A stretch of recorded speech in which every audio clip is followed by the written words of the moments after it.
Hello everyone, welcome to my Tech Notes. Have you ever wondered how ChatGPT, Google Translate, or voice assistant like Alexa actually understand and generate language? The secret lies in something called transformer architecture. It is like the engine inside almost every modern AI language model. Today we will learn step by step how transformers work in the simplest possible way. We will cover tokenization, embeddings, attention, self-attentions, multiple head attention, feed-forward networks, decoders, and how all of these pieces fit together. So let's start. Let's begin with RNN. RNN is the process that process text one step at a time. Imagine reading a story word by word. At each step, RNN carries memory forward. For example, I love pizza. So it will read I and store it in a memory. Then it will read love and store it in the memory of I. Then it will read pizza. Again, it will use the memory of I love pizza. If we increase the sentence to I love pizza very much, so by the time it will reach at the end of much, it might forget the beginning of the sentence because it reads sentence sequentially, it stores it sequentially, and it has a tendency of forgetting it because it has short memory. So when the text is very low, RNNs forget the beginning by the time it reaches to the end of the sentence. So this short memory made RNNs bad for tasks like translation, summarization, and long conversation. Then in 2017, a paper named Attention is All You Need was introduced. The key idea was that instead of processing sequentially, let the model look at all the words at once using a mechanism called self attention. So here, transformers have solved RNN's problem of short memory and early forgetting.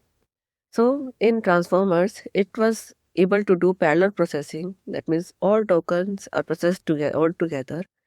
Self attention was capturing relationships between any two words, regardless of the distance. Multiple attention heads captured different types of dependencies simultaneously. So that's how transformer was able to resolve the problem of RNN. And let's see how transformers architecture actually works. So first of all, tokenization. The first step is tokenization. Computers don't understand text directly, so we break a sentence into smaller chunks called tokens.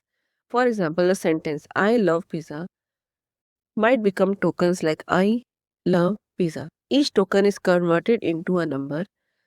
Think of it like cutting a sentence into Lego bricks. Once we have the bricks, we can build something bigger. After tokenization, the first step in transformer architecture comes, that's embedding. So embedding is now that we have, after tokenization, we have numbers, but they don't carry any meaning yet. So the model turns each token into an embedding. Embedding is a vector of numbers that represent meaning. Embeddings are like putting words on a map of meaning. Words with similar meanings are placed together, while words with unrelated meaning or unrelated words kept far apart from each other. Okay, so there are two kinds of embeddings: sentiment embedding and context embedding. So, sentiment embedding is like where we are analyzing the words and keeping positive or negative words together. So, like we have words like happy, journey in a sentence. So, embedding, what it will do, it will keep happy and journey, these words, very close to each other because they have positive kind of meaning, right? While angry, embeddings will keep this word very far apart from happy and journey because it has a negative kind of sentiment in it. So that's how embeddings group positive words together and negative words together. Similarly, you can see the concept of fruits and vegetables. Say we have fruits like apple, banana, mango, and cucumber. So what it will do, it will keep apple, banana, mango together, while cucumber is sort of vegetable, or so it will keep it far apart from fruits. Then comes context-based embedding. So in context-based embedding, embeddings change meaning based on the context. So whatever is the context, it decides the embedding. Like he went to the bank to deposit money, and similar sentences, he sat on the bank of the river. So we have bank in both sentences, but the meaning is different, right? So what it will do, in first sentence, bank's embedding is close to money, account and deposit, while in second, bank's embedding is kept closer to river, water, shore. So these kind of embeddings change meaning based on the context. Embeddings are like a map of mapping in a high dimensional space. Think of embeddings as placing words on a huge map of meaning where similar words are kept close together while unrelated words are kept far apart from each other. After embeddings, let's go to positional encoding. This steps comes in. Here transformers look at the whole sentence at once, but that means they need a way to know the order of words. That's where positional encodings comes in. We add a small position signal to each embedding so the model knows which word comes first, second, third, and so on. Such as this sentence, dog bites man, man bites dog. If we are not keeping track of their order of words in the sentence, it means same, right? If in case of embedding, right? So that's why we have to keep positional encoding in place. We have to know the order of words in a sentence. After positional encoding, query keys and values plays an important role in transformer architecture. Each token embedding is transformed into three things: a query, key, value. For example, you enter into a library. So your first question is, what kind of book do you want to read?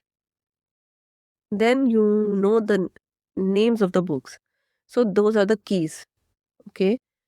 And value is the content of the book, right?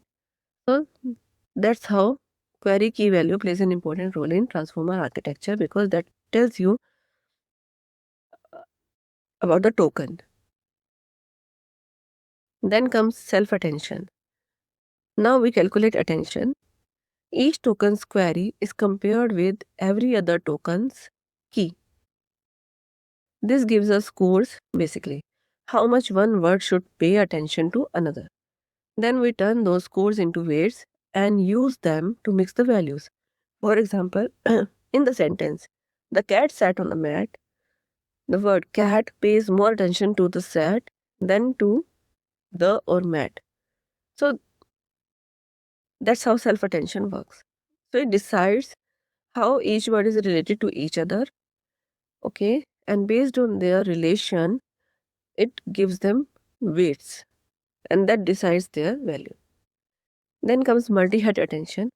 One attention calculation is good, but transformers use many at the same time. That is called multi-head attention.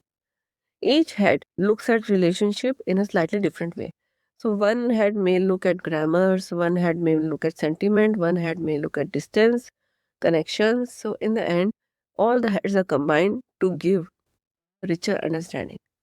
So that's multi-head attention.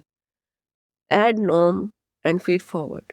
After attention or multi-head attention, the model adds the result back to the original input. That's a skip connection.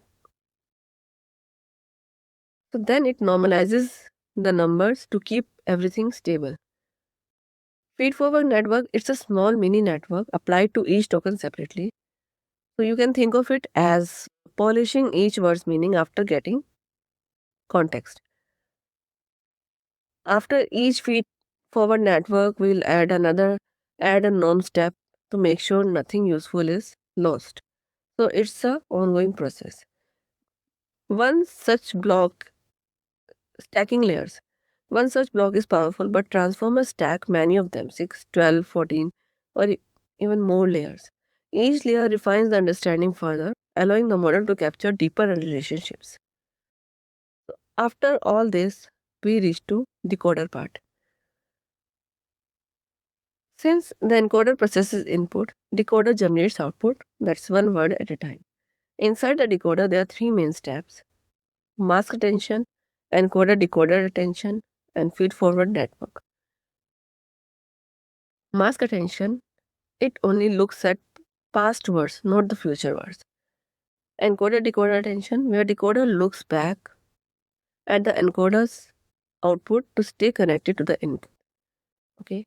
And feed forward network is just like how it works in encoder. So this is how translation models like English in the encoder and generate French in the decoder, word by word. So that's how translation models work. So finally, decoder's output is passed through a big layer that projects it into the vocabulary. A softmax turns this into probabilities for each word.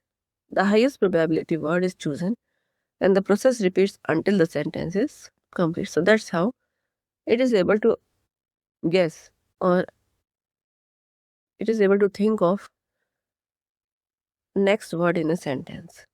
Okay, so that's how transformer architecture is working. So now we have reached a conclusion that transformers are the backbone of today's AI.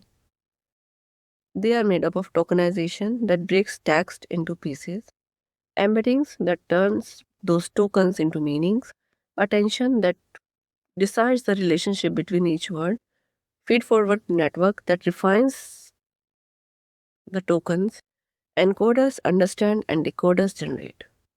So this architecture powers models like BERT, GPT, and T5, and many more. So now, whenever you use ChatGPT or any AI tool, you will know what's happening under the hood. So that's all for Transformer architecture. Please visit my channel, subscribe to my videos for more such videos like this. Thank you.